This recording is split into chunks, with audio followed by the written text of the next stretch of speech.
start out with Professor Rayo to ask you about what is the extent of Chinese criminal organizations' relationship to the Mexican cartels, and why is it important for policymakers to understand China's role? And I don't know if that's government's role or Chinese criminal elements' role as part of the economics of cartels. Fantastic question. So we know that not just precursor chemicals that are critical for all types of drugs, but particularly fentanyl that is poisoning our population originates in China. And what we've seen, interestingly, with all the US measures to try to curb the physical sending of fentanyl directly into the US through the postal system, the Chinese have adapted to it. And that's why most of the fentanyl is now being trafficked through Mexico.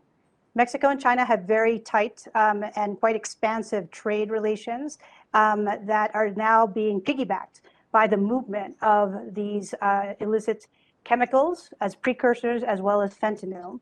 And that's where we see the symbiotic relationship between Mexican cartels and now Chinese criminal organizations. But as you well know, nothing happens in China without the Communist Party actually knowing about it. And this is an area that should be very disturbing to all of us.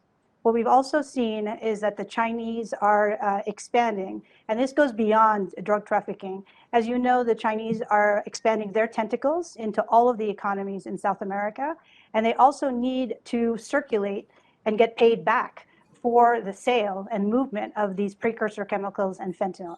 This is why we've seen Chinese banks and Chinese operators now extending and expanding their money laundering networks in order to circumvent a lot of the measures that have been put in place. So this is an area that we need to focus much more in terms of gathering intelligence, and then more importantly, going after, through prosecutions, the actual brokers as well as the traffickers who are involved in that. And in the US, we've been good at trying to identify these cases and then bring them to justice, but more has to be done. For Kumar and Hanashak, it's my understanding that bad actors are increasingly facilitating their operations through cryptocurrency. What advantages or disadvantages does cryptocurrency offer drug cartels as compared to something more old-fashioned like cash smuggling, et cetera? Thank you, Senator. That's an excellent question.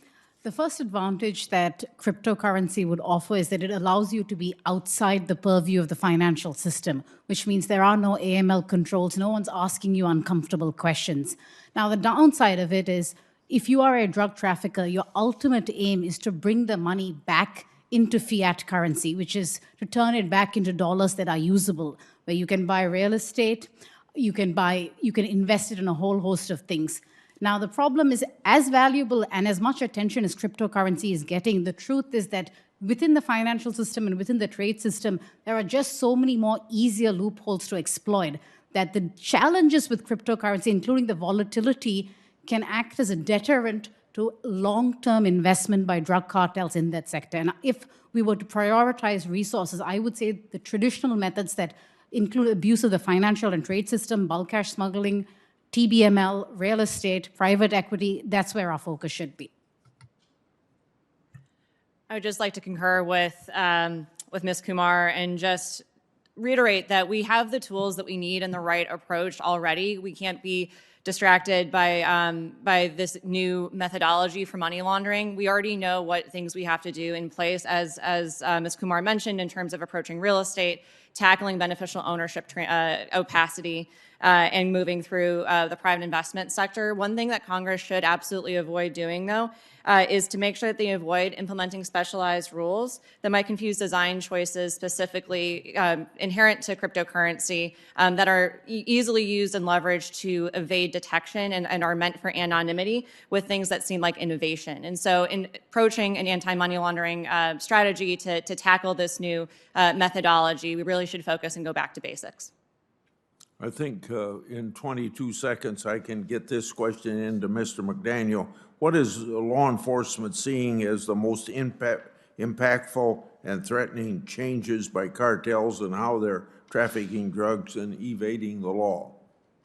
The biggest things we're seeing, and the most alarming, is the partnership between Chinese organizations getting the precursor chemicals down, primarily the Sinaloa and the CJNG cartels, and that you actually have Chinese nationals in the labs helping them make methamphetamine and fentanyl, and it's very alarming, the increases in fentanyl we're seeing everywhere across the United States.